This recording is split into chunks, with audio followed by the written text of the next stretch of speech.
বিবাহের মতো একটা তথাকথিত সোশ্যাল ইনস্টিটিউশনে কিন্তু জুড়ে থাকে অনেক রকম প্রাপ্তি এবং অপ্রাপ্তি।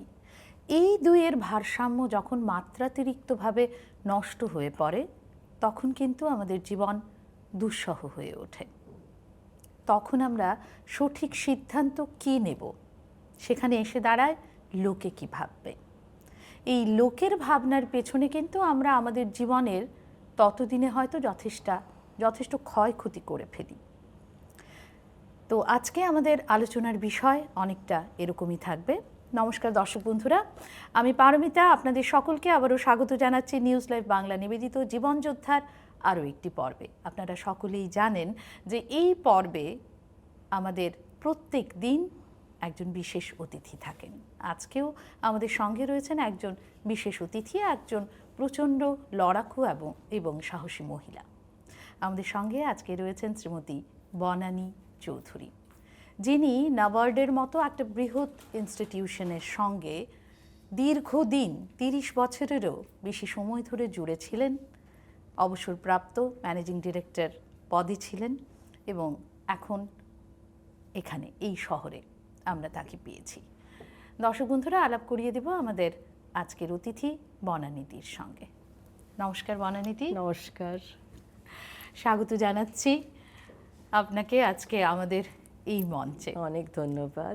দিদি, আমরা জানি সকলেরই কিছু না কিছু স্টোরি হয়তো থাকে, কিন্তু প্রত্যেকটা গল্পের প্যারামিটারগুলো আলাদা হয়, ক্যারেক্টার ডিফারেন্ট হয়। তো এইখানে আপনি কিন্তু আজকে একদম একটা অন্য পরিচয়ে আমন্ত্রিত। এটা কেমন লাগছে, এই যে একজন জীবনযোদ্ধা হিসেবে আপনি আজকে এখানে আমন্ত্রিত, এই অনুভূতিটা কেমন? আমি বলবো খুব অদ্ভুত একটি অনুভূতি হচ্ছে, কেননা চিরকাল যখন আমি পাবলিকলি কথা বলি, স্পিচ দিই বা কোনো রকম সাক্ষাৎকার হয়, সেটা আমার প্রফেশনাল লাইফের ওপরে হয়।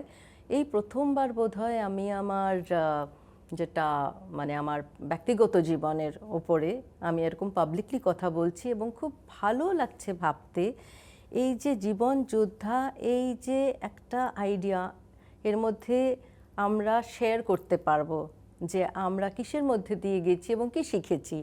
এবং আমার যে স্টোরি, আমার যে যুদ্ধ এবং আমার এই যে পুরো অনুভূতিটা, এক্সপিরিয়েন্সটা, এর ভিত্তিতে যদি আমি বিশেষ করে মহিলাদের, এখন আমাদের মহিলা দিবসের মরশুম চলছে, যদি আমি মহিলাদের অনুপ্রাণিত করতে পারি, উৎসাহিত করতে পারি, সেটাই আমার খুব নিজেকে সার্থক বোধ করব। তাই আমার খুব ভালো লাগছে। থ্যাংক ইউ সো মাচ দিদি। আমাদের পুরো টিমের তরফ থেকে আপনাকে রইল আবারও অনেক অনেক শুভেচ্ছা, এবং আমরা সত্যি করে আপ্লুত আজকে আপনার এই উপস্থিতিতে। দর্শক বন্ধুরা, আজকে আমরা দিদির জীবনের সত্য আপনাদের কাছে তুলে ধরব। সত্য বলার ক্ষমতাও কিন্তু সকলের থাকে না। ক্যামেরা ফেস করে নিজের জীবনের সত্যটা যারা বলতে পারেন তাদের অবশ্যই কুর্নিশ করতে হয়। তাই আবারও দিদি কুর্নিশ আপনাকে। এবারে একটু আলোচনায় ফিরি। আমরা শুরু থেকে একটু শুরু করতে চাইব। দিদি, এই যে একটা লড়াই, দীর্ঘদিনের একটা লড়াই আপনি করে গেছেন, ঠিক কখন মনে হয়েছে যে নিজেকে যোদ্ধা বলে আপনার যুদ্ধে নেমে পড়তে হয়েছে? লড়াইটা কবে থেকে শুরু? সত্যি কথা বলতে আমার মনে হয় যখন আমরা জন্মাই আমাদের জীবনযুদ্ধ শুরু হয়, এবং নানান রকম ছোট বড় লড়াইয়ের মধ্যে দিয়ে আমরা যাই। কিন্তু আমার ক্ষেত্রে আমার মনে হয় যেই যুদ্ধ থেকে আমি সবচেয়ে বেশি শিখেছি এবং যেই যুদ্ধর ভিত্তিতে আজকে আমি এইখানে দাঁড়িয়ে আছি, আমার যে আজকের আত্মবিশ্বাসটা এসেছে, সেটা আমার বিবাহ জীবন জড়িত লড়াই। এবং সেটা আমার দীর্ঘ 22 বছরের বিবাহর পরে আমাদের ছাড়াছাড়ি করতে হলো আইনগতভাবে। এবং আমার মনে হয় এটা আমার জীবনের একটি অতি গুরুত্বপূর্ণ একটি ঘটনা, যেটা বিষয়ে আমি টার্নিং পয়েন্ট, যেটা আমি নিশ্চয়ই আজকে আলোচনা করতে চাইব। আমরাও শুনতে চাইব, শিখতে চাইব এবং দর্শকদের কাছে পৌঁছাতে চাইব। দিদি, আপনার তো অ্যারেঞ্জ ম্যারেজ ছিল। তখনকার দিনে মা বাবারা নিজের মেয়ের ভালোর জন্যই সেরকমটা ভেবে নিজে পছন্দ করে সেরকম একটা পরিবারের সঙ্গে আপনার বিয়ে হয়েছে। ভীষণ শান্তিনিকেতনের বলা চলে প্রচণ্ড সংস্কৃতি পরায়ণ এক পরিবারের সঙ্গে। ঠিক। সেটা আপনি আরও ভালো বলতে পারবেন। তো সেইখানে দাঁড়িয়ে আপনি কিন্তু তখন পুরোপুরিভাবে সুপ্রতিষ্ঠিত। তো এই বিবাহের গ্রহণযোগ্যতা আপনি কিভাবে নিয়েছিলেন? সত্যি কথা বলতে যখন বিয়ের কথাবার্তা চলছে, আলাপ আলোচনা চলছে, সেই সময় মা বাবা পরিবারকে দেখলেন এবং বনেদি পরিবার, বনেদি আমরা পরিবার, অনেকেই নাম বললে সকলেই সবাই একটাকে চিনতে পারবে। স্বনামধন্য পরিবার। এবং যেহেতু আমিও মানে আর্টের মধ্যে গান, নাচ, বিশেষ করে নাচের মধ্যে আমি কথকের তখন একটা ইনস্টিটিউট গৌহাটিতে চালাচ্ছি, সেই অবস্থায় মা বাবার মনে হলো একদম উপযুক্ত পরিবার। এবং সত্যি কথা বলতে পরিবারের সকলকে আমাদের বেশ ভালো লেগেছিল। কারণ পরিবার বলতে শুধু ওনার মা বাবা না, ওনার মাসি, পিসি সকলে এসে গেছিলেন আমাদের সাথে। আর মানে এতটা ক্লোজ নিট পরিবার আর কি ওনারা। কিন্তু যেটা আমাদের করা হয়নি বা যেটা আমার মা বাবা বা আমিও, যেটা হয়তো আমিও তখন প্রাপ্তবয়স্ক, মানে আমি কোনো তখন, এটা তো চাইল্ড ম্যারেজ না, কিন্তু যেটা হচ্ছে যে বিয়ে তো পরিবারের সাথে হয় না, ঠিক। বিয়ে আলটিমেটলি একজন মানুষের সাথে হয়, তার সাথে আমার জীবন কাটাতে হবে। এটা কিন্তু অনেকেরই হয়। এক্স্যাক্টলি। তো ওনাকে ভালো করে যাচাই করা, ওনাকে দেখে নেওয়া, এবং আমাদের মধ্যে ওই যেটা আপনি বললেন যে কম্প্যাটিবিলিটি হতে পারে কি না সেটা দেখা হয়নি, সেটা আমি বিয়ের পরে জানতে পেরেছি। এবং যখন জানতে পেরেছি এবং যখন সেটা নিয়ে আমি একটুখানি মা বাবার সাথেও আলোচনা করছি, তখন সকলের এটাই মনে হলো, যেটা একটু আগে আলোচনা হলো, যে মানুষে কি বলবে, মানে জাস্ট এখন বিয়েটা হয়েছে, লোকে কি বলবে, সমাজ কি বলবে। এবং কোনো সেরকম দোষও ধরতে পারছি না, আমি শুধু এটুকুই ধরতে পারছি যে লেভেলটা কোথাও একটা মিসম্যাচ। হ্যাঁ, মিসম্যাচ, কোথাও একটা মিসম্যাচ। আসলেই দর্শক বন্ধুরা, লোকে কি ভাববে সেটা নিয়ে আমরা এতটাই দ্বিধায় থাকি, এতটাই সংকোচে থাকি, যে আমাদের ভেতরের আমিটাকে কখনো বা আমরা মেরে ফেলার চেষ্টা করি। তো দিন পাল্টেছে, যুগ পাল্টেছে, তাই আমাদের হয়তো এখন চিন্তা ভাবনাটুকুও পাল্টানোর সময় এসে গেছে। যে লোকে কি ভাববে সেটা একদম সেকেন্ডারি একটা বিষয়। আমার ভাবনাটা কি বা আমি কি চাইছি, ওই ব্যক্তির সপক্ষে আমরা দাঁড়িয়ে যদি ভাবি যে তিনি কি চাইছেন, সেটা কিন্তু তাকে অনেক বেশি করে ভালো রাখতে সাহায্য করবে। আমরা ফিরছি দিদির কাছে। দিদি, একটু জানতে পারি কি, মানে এত সুন্দর একটা পরিবার, এত বনেদি পরিবার, কোথায় সেই ভাঙনের সূত্রপাতটা?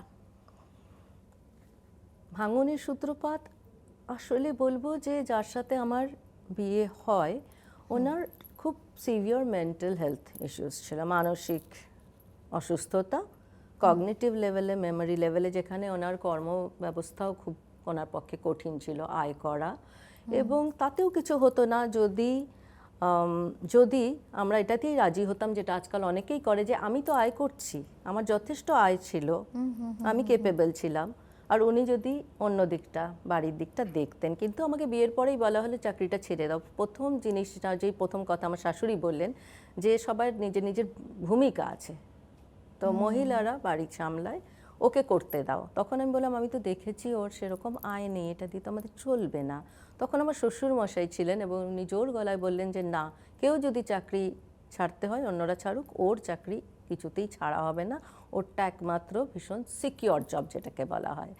এবং উনি সাপোর্টটা দিলেন। আমি আসা মাত্র বললেন যে আমি যতদিন আছি আমি তোমার সাথে আছি। এবং ঠিক বিয়ের 2 বছরের মধ্যে উনি চলে গেলেন। তো সেখানে সেই যে ওনার চলে যাওয়ার পর হঠাৎ দেখলাম সাপোর্ট সিস্টেমটা একেবারে মানে একদম নড়বড়ে হয়ে গেল। এক্স্যাক্টলি। এবং আমি এটাও দেখলাম যে মায়ের নিয়ন্ত্রণ ছেলের ওপরে প্রচণ্ড, মানে উনি মানেনি এটা, যে একটা কন্ট্রোল আমার রাখতে হবে।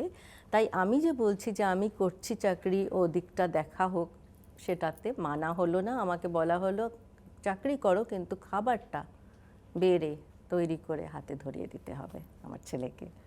আমি দিয়েছি, আমি সেটাতে অসুবিধা পাইনি, ঠিক আছে, যে কোনো মানুষকে দিতে পারি, কি অসুবিধা আছে।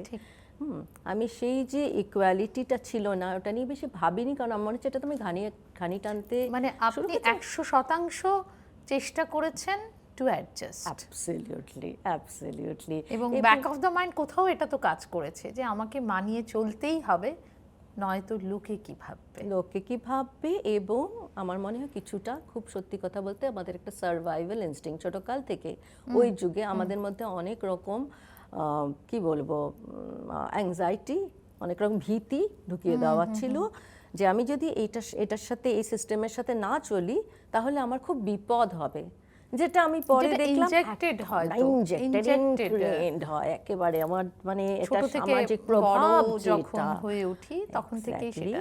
এবং সত্যি কথা, আমি শ্বশুরবাড়ির সবাইকে খুব ভালোবেসেছি, ওনাদের জন্য অনেক করেছি, ওনারাও করেছেন, আমি বলবো না যে করেননি, কিন্তু আলটিমেটলি বিয়ে হয়েছিল একজনের সাথে, আর সেখানেই অনেক রকম আমি দেখলাম যে সেই মানুষটির সঙ্গে আমাদের ফারাক ছিল। এক্স্যাক্টলি। দর্শক বন্ধুরা, আমাদের এই মুহূর্তে নিয়ে নিতে হবে একটা ছোট্ট বিরতি। আমরা শুনছি দিদির কথা, এত সুন্দর করে দিদি বলছেন, তারপরেও এমন একটি সিদ্ধান্ত উনি কেন নিলেন, কিভাবে নিলেন, এবং সেই কারেজটা কোথা থেকে এলো, সেটা নিয়ে আমরা আলোচনা করব। বনানিদি, আমরা ফিরবো আবার আপনার গল্পে। 1999 আপনার কন্যা সন্তানের জন্ম হয়, এবং পরিবারে ওরকম একটা বনেদি পরিবারের মধ্যে বয়ে গেছিল তখন আনন্দ বন্যা, যেটা বলা চলে। ঠিক কোথায় তিক্ততার শুরু? আমরা দুজনেই সন্তান চাইছিলাম, এবং আমার অ্যাকচুয়ালি দুটো মিসক্যারেজও হয়েছিল, তাই যখন ফাইনালি আমার কোলে সন্তান এলো, প্রচণ্ড আনন্দ উৎসব, আর এত বড় পরিবার, তাই জানা কথাই সবাই খুব মানে। আর তার আগে আমার শ্বশুর মশাই চলে গেছিলেন, তা আমার শাশুড়ির জন্য এটা হয়ে গেল একটা, কি বলবো, গ্রিফটাকে উনি হ্যান্ডেল করলেন, কারণ হাতে একটি সন্তান, একটি ছোট্ট শিশু, এবং আমার সন্তানকে ঘিরে অনেক রকম আনন্দ পরিবারে এলো, অনেকদিন চললো। তিক্ততা অনেক পরে, যখন সেই সন্তান একটু ওপরের ক্লাসের দিকে যাচ্ছে, আস্তে আস্তে ওর মধ্যেও কিছু কিছু আমরা অসুবিধা দেখতে পাচ্ছি, কিন্তু বাবা আর ঠাকুমার যেটা ওর থেকে এক্সপেকটেশন, সেটা হচ্ছে she will be the perfect child, যেটা কোনো চাইল্ড, কোনো অ্যাডাল্টও হতে পারে না। ওর থেকে পারফেকশন কখনোই পুরোপুরিভাবে পারফেক্ট হতে পারে না, তাহলে তো সেখানেই থেমে যাওয়া তার। এক্স্যাক্টলি। ওর থেকে পারফেকশন আশা করাতে ওর ওপর প্রচণ্ড চাপ আসতে শুরু করলো। আমি তো অফিসে যাচ্ছি, বাড়িতে ওরা রয়েছে, কিন্তু বিকেলবেলা আমি দেখছি আমার মেয়ের নানা রকম প্রতিক্রিয়া দেখতে পাচ্ছি, কোথাও রাগ হচ্ছে, কোথাও অ্যাংজাইটি হচ্ছে, নানা রকম হতে শুরু করেছে। এবং ওর যে প্রতিক্রিয়াটা দেখে আরও একটুখানি যেটা বদলে গেল, ওর বাবার পার্সোনালিটির মধ্যে বদলাতে শুরু করলো, একটু বয়সও বাড়লো, এবং একটুখানি ওর প্রতি ভায়োলেন্সও শুরু হলো, যেটাতে আমি রুখে দাঁড়ালাম নিশ্চয়ই, কিন্তু সবসময় আমি কাছে নেই। মানে আমরা যদি বলি যে বাবা আর মেয়ের সম্পর্কটা সেখানে কেমন ছিল, কারণ আমরা জানি যে father daughter relationship is very very precious, beautiful, very precious. ছোটকালে খুব সুন্দর ছিল। ইনফ্যাক্ট আমার মনে হতো যে আমি চাকরি করছি, ওর বাবা যদি, যেহেতু উনি পারছেন না, উনি যদি ওর সাথে থাকেন, ও সত্যি খুব খুশি থাকতো বাবার সাথে, একই রকম ইন্টারেস্ট, সাঁতার কাটছে, অ্যাডভেঞ্চারে যাচ্ছে, সব কিছু একরকম ছিল।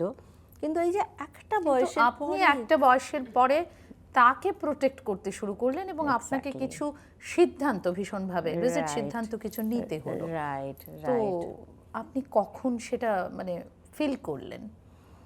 অ্যাকচুয়ালি এটার মধ্যে আরেকটু কাহিনী আছে, যে আমি ছিলাম চিরকাল একটু, আমার আত্মবিশ্বাস কম ছিল, আমি পিপল প্লিজার ছিলাম, আমি সবাইকে খুশি রাখতে চাইতাম, আমি পিস মেকার ছিলাম, আমার কোনো রকম কনফ্লিক্ট ভালো লাগতো না। আমি সবসময় চেষ্টা করতাম কিভাবে আমি একটুখানি উল্টো দিকে বেন্ড করেও যদি হয়, সব কিছু যদি আমি ঠিক রাখতে পারি। এইটা করাতে কোথাও না কোথাও you want to become perfect also, right, perfect or at wife. least at least perfect wife, perfect mother. এবং আমার জীবনটা, আমি তারপর যেহেতু আমার জীবনে আমি যেটা বুঝতে পারলাম যে এই বিবাহ আমার হয়েছে, সেখানে অ্যাকচুয়ালি প্রেম ছিল না, সব কিছুই মায়ের, এভরিথিং ওয়াজ মাদার। মানে কোথাও যেতে হলেও মানে মা ওরিয়েন্টেড ছিলেন, এবং মাও কন্ট্রোলিং ছিলেন। মা ভীষণভাবে কন্ট্রোল করতেন ছেলেকে, আর সবসময় বলতেন ও তোমার দিকে চলে যাচ্ছে, বা ওর দিকে চলে যাচ্ছে, বা তোমার কন্ট্রোলে এসে যাচ্ছে, হারানোর ভয়, ছেলেকে হারানোর ভয়। হয়তো ওনার এখানে আমি একটু দর্শক বন্ধুদের কাছে যেতে চাইছি যে এখান থেকে যদি আমরা দিদির এই গল্পটা থেকে আমরা যদি যে শিক্ষাটা নিই, আসলে একজন হিউম্যান বিইং বা একজন মানুষকে কিন্তু কন্ট্রোল করার কথাটা ভাবাটাই অপরাধ। কেন কন্ট্রোল করব আমরা? কারণ আমাদের সন্তানও কিন্তু আমাদের নিজস্ব সম্পত্তি নয়, স্ত্রী বা স্বামী তারা তো নয়। তো সেই ক্ষেত্রে দাঁড়িয়ে কিন্তু কোথাও মানবিক বোধে আমরা আঘাত করছি যদি আমরা তাকে কন্ট্রোল করতে যাই। তো কন্ট্রোল নিজে একটা ভীষণ বেশি করে নেগেটিভ ওয়ার্ড, ভীষণ negative এবং word। সেটা আসলে ওই যে তথাকথিত কিছু ধারণা আমাদের মধ্যে ইনজেক্ট করা হয়ে যায় যে হয়তো বৌমা এলে তার কন্ট্রোলটা চলে যাবে। এক্স্যাক্টলি, এই ইনসিকিউরিটিটাও হয়তো উনিও ফেস করেছেন আগে। তো সেটাই, আমাদের উনি সেটা হয়তো সলভ করেননি ওনার সময়ে, যার জন্য উনি পাস আউট পাস অন করছেন। করে দিচ্ছেন। সেইটা আমাদের সবসময় দায়িত্ব যে আমাদের জীবনে যেই ধরনের অসুবিধাগুলো বা যেই ধরনের আমরা ট্রাবল ফেস করি, আমরা যাতে সেটা নিজের লেভেলেই পুরোপুরি সলভ করে দিই, যাতে আরেকজনের ওপর সেটা এসে না যায়, সেটা আমি সবসময় মনে করি। এখন আমার যেখানেই যেরকম অসুবিধা ফিল করছে, আমি চেষ্টা করব যে আমি রিজলভ করে যাই। আমার যে স্বপ্ন যেহেতু হলো না, আমি তারপর আমার স্বপ্নটা মেয়ের ভেতর দিয়ে দেখতে শুরু করলাম। তাই ওর ওপর আমিও কিছুটা প্রেশার দিয়েছি, হয়তো ওইভাবে না, ভায়োলেন্টলি না, কিন্তু আমার পুরো যে আমার অ্যাটেনশনটা ওর প্রতি চলে এলো, যে ও কোথায় পড়বে, ও ভালো স্টুডেন্ট ছিল। এইরকম করাতে আমার নিজের প্রতি দেখাশোনা যেটা, বা আমি কি চাই সেটা একবার মানে আমি কোথাও নিজেকে ভাবিনি। হারিয়ে নেওয়া। এবং এবং মানে কখন দিদি আপনি ফিল করলেন, কখন বোধ করলেন যে আপনি ক্লিনিক্যাল ডিপ্রেশনের দিকে পুরোপুরি চলে গেছেন? এরকম কিছু আমাদের ব্যক্ত করতে পারবেন? কোনো ঘটনা নিশ্চয়ই মনে পড়ে আপনার? হয়তো একটা পার্টিকুলার ট্রিগার আমি সেইভাবে বলতে পারবো না, কিন্তু আমার মেয়ের যখন বয়স 14, ও বলতে শুরু করলো যে ওর কিছু কিছু মানসিক অসুবিধা ও ফিল করছে, ওর একটু সাহায্য দরকার। নর্মালি বাচ্চারা বলে না, ও নিজের থেকে বলতে শুরু করলো, মা আমার হেল্প চাই। আর আমরা এইসবের বিষয়ে কিচ্ছু জানি না, আর যেই একটু বাড়িতে আলোচনা হলো, ধামাচাপা দিয়ে দাও, কেউ যাতে জানতে না পারে। সবচেয়ে বড় কথা, মানসিক যদি কিছু অসুবিধা হচ্ছে, লোকে কি বলবে, সব ধামাচাপা দিয়ে দাও, নাচ গানে আরও ফেলে দাও, পড়াশোনা আরেকটু দিয়ে দাও, ঠিক হয়ে যাবে। ঠিক তো ওইভাবে হলো না। অনেক রকম হেল্প নিতে নিতে ওকে আমাদের, তারপরে আমরা বুঝলাম যে ওকে আমাদের ওর জন্য হেল্প নিতে হবে। সেই সময় যখন আমি দেখছি যে হঠাৎ যেন পৃথিবীটা চারদিকে একেবারে মানে ভেঙে পড়লো, ততক্ষণে আমার হাজব্যান্ডের অনেক রকম পার্সোনালিটির চেঞ্জ আসছে। উনি হঠাৎ আমি ভায়োলেন্স দেখতে পাচ্ছি, সাসপিশন দেখতে পাচ্ছি। ওনার যে একটা মিষ্টত্ব ছিল, ওটা হঠাৎ নাই হয়ে ধীরে ধীরে একটা অন্য মানুষ। তাই আমি এই দিক থেকেও লাইফটা খুব কঠিন হয়ে গেল। মেয়ের এরকম শুরু হলো, ওর যে একটা আমি ওর ব্রাইট ফিউচার ভেবে যে আমি তাকিয়েছিলাম, সেটাও চলে গেল। আর হঠাৎ দেখলাম যখন ওকে আমার নিমহান্সে নিয়ে যেতে হবে, আমি নিজে মাটিতে পড়ে আছি, আর আমার চোখ দিয়ে দরদর করে জল পড়ছে, পুরো মাটিটা ভিজে গেল, আর আমি উঠতে পারছি না। আমার যে উঠে এক গ্লাস জলও খাবো, আমার সেই অবস্থাও ছিল না। কিন্তু ওটাকে যে ক্লিনিক্যাল ডিপ্রেশন বলে আমি জানি না, আমি জানি যে আমি এখানে বসে কাঁদছি, কিন্তু আমাকে যেতে হবে। তারপর কিভাবে নিজেকে টেনে তুললাম আমি নিজেই জানি না। মেয়েকেও নিলাম, সবাইকে নিলাম, নিমহান্সে গেলাম। ওখানে ওর ইভ্যালুয়েশন যখন হতে শুরু করলো, তার সাথে ওরা বললো পরিবারেরটাও করতে হবে। আর পরিবারেরটা যখন করতে শুরু করলো, ওর বাবার অনেক কিছু ধরা পড়লো যেগুলো কেউ কোনোদিন জানতো না। হয়তো ছোটকালে হেল্প পেলে অন্যরকম হয়ে যেত। আমার মেয়ে আজকে যথেষ্ট ভালো, ঠাকুরের ইচ্ছায়। তো ও হেল্পটা তো পায়নি, বরং যখন ওর ডায়াগনোসিসটা এলো, পরিবার থেকে বললো একদম কাউকে বলবে না, আর কোনো কিছু করার দরকার নেই। তো আমার সেই রাস্তাটাও বন্ধ হয়ে গেল, যে আমি যে ওকে ঠিক করে আবার আমাদের সম্পর্কটা ঠিক রাখতে পারি, এগিয়ে নিয়ে যেতে পারি, সেই উপায়টাও আর থাকলো না। কারণ মা বলে দিল যে কিছু করা চলবে না, আর মা যেটা বলে সেটাই নিত্য সত্য এখানে। আমার মাঝে মাঝে মনে হতো আমার মায়ের কথাটাই আলটিমেটলি, আমার মাঝে মাঝে মনেই হতো যে আমার বিয়েটা আমার শাশুড়ির সাথেই হয়েছে। কারণ যে কোনো কিছু হলেই বলা হতো মাকে বলো। এতটা তিক্ততা ছিল, আমার গলব্লাডারও ফেলে দিতে হলো, এতটা তিক্ততা আমার ভেতরে ছিল, কিন্তু আমি এক্সপ্রেস করতে পারছি না, আর নেগেটিভিটি এসে গেছিলো। আলটিমেটলি যখন নিমহান্সে গেলাম, ফ্যামিলি কাউন্সেলিং হলো, তখন ওরা বললো আপনার তো ক্লিনিক্যাল ডিপ্রেশন। আমি তো জানতাম না, আমি টার্মটাই শুনিনি কোনোদিন। দর্শক বন্ধুরা, আমরা শুনতে পাচ্ছি যে, বুঝতে পারছি কতটা ভয়ঙ্কর হতে পারে এই ধরনের, যার জন্যে আমরা বারবার করে এই সত্যগুলো আপনাদের কাছে তুলে ধরতে চাই, যাতে করে আমরা কিছু শিখতে পারি আমাদের জীবনে, সেগুলো যেন আমরা এক্সিকিউট করতে পারি। বনানীদি, তোমার থেকে অনেক কিছু শিখছি, জানছি, এবং আমার দৃঢ় বিশ্বাস যে ক্যামেরার ওই পাশে যারা রয়েছেন তাদের মধ্যেও একটা এরকম একটা স্পৃহা কাজ করছে যে আমরা আরও শুনতে চাই, আরও জানতে চাই। তাই আজকে আমরা আরেকটু জানতে চাইব। জীবনের 22টা বছর, আপনার বিবাহ জীবনের 22টা বছর পেরিয়ে যাবার পরে আপনি সিদ্ধান্ত নিলেন যে এই সম্পর্ক থেকে বেরিয়ে যেতে হবে, এবং সেটা আপনার কি মনে হয় যে খুব সঠিক সিদ্ধান্ত ছিল? আপনি সিদ্ধান্ত নিতে দেরি করেছেন, না এই সিদ্ধান্ত নিয়ে আপনার অভিমত কি? আমি বলবো সিদ্ধান্তটা আমি একদম সঠিক সময়ে নিয়েছি, কেননা তার আগে আমার কোনো দিন এটা মাথায় আসেইনি যে আমি একটা ডিভোর্স নিতে পারি। কেউ তখনকার দিনে কেউ ডিভোর্সটাকে খুব সহজভাবে নিত না, এবং আমিও ভাবিনি অ্যাকচুয়ালি। মানে জীবন চলে যাচ্ছে, ঘানি টেনে যাচ্ছি, অসুবিধা আছে, কিন্তু যখন সেটা একটা এমন জায়গায় পৌঁছলো যেখানে অসহ্য হয়ে গেল, তখন অ্যাকচুয়ালি কথাটা আমার মেয়ের মুখ থেকে এলো। আমার মেয়ে বলল, তখন ওর বয়স কত? ওর বয়স তখন 14 না 15, ওর বয়স 15 বয়স। তখন ও বলল, আর এই যুগের বাচ্চারা ভীষণ পারসেপটিভ হয়, তাই ও বলল যে মা এই বিয়েটা তুমি কেন রাখছো, তোমরা কেন রাখছো? You are not meant for each other. তোমরা একদম দুজন খুব ভালো, আমার ভালো বাবা ভালো মা, বাট অ্যাজ আ কাপল তোমাদের তো কিছুই নেই, তোমাদের মধ্যে কিছুই নেই, এই বিয়েটা রেখে কি হচ্ছে? আর ওরা একটা ওয়ার্ড ইউজ করে টক্সিক, এটা তো টক্সিক হয়ে যাচ্ছে। তখন আমি একটুখানি, আমার সেটা আপত্তি হলো যে বিয়ে তো বিয়ে রাখতে হয়, কিন্তু যখন আমরা ফ্যামিলি কাউন্সিলিংয়ে গেলাম তখন ওই কাউন্সিলিংয়ের মধ্যে দিয়ে, জন্য আমি সবাইকে বলবো যে যে কোনো এরকম অসুবিধাতে, যেখানে একটা ডিসিশন নিতে খুব অসুবিধা, যেখানে নিজেকে একটু সামলাতে অসুবিধা হয়, এরকম মানসিক বা সামাজিক এই ধরনের যে স্ট্রাগলগুলোর মধ্যে প্রফেশনালের কাছে যাওয়াটা হচ্ছে বেস্ট। কারণ মামা মামি মাসি যেই হোক তারা প্রফেশনাল নয়, তারা সাউন্ডিং বোর্ড হবে, কিন্তু আমাদের সামনে যে আমরা নিজেদের থেকেই ডিসিশনটা নিচ্ছি, কিন্তু যে সাপোর্টটা ওটার জন্য, ওটা একজন থেরাপিস্ট, একজন সাইকোলজিস্ট, আর যেখানে দরকার সাইকিয়াট্রিস্ট। কিছু জায়গায় হয়তো ওষুধও মানুষের খেতে হয়েছে, আমার খেতে হয়নি। আমার থেরাপি দিয়ে আমার ক্লিনিক্যাল ডিপ্রেশনও ঠিক হয়ে গেল, এবং আমি যে ডিসিশনটা নিলাম ওটা কিন্তু ফ্যামিলি থেরাপির মধ্যে থেকে বেরিয়ে এলো খুব খুব মানে সহজ। কতটা সেশন মানে দরকার পড়েছে? আমাদের এটাতে 6টা সেশনের মধ্যে এসে গেছে, 6টা 2 মাসের মধ্যে ডিসিশন এসে গেছে। আমি ডিসিশনটা নিলাম এবং ওর বাবাকেও বললাম।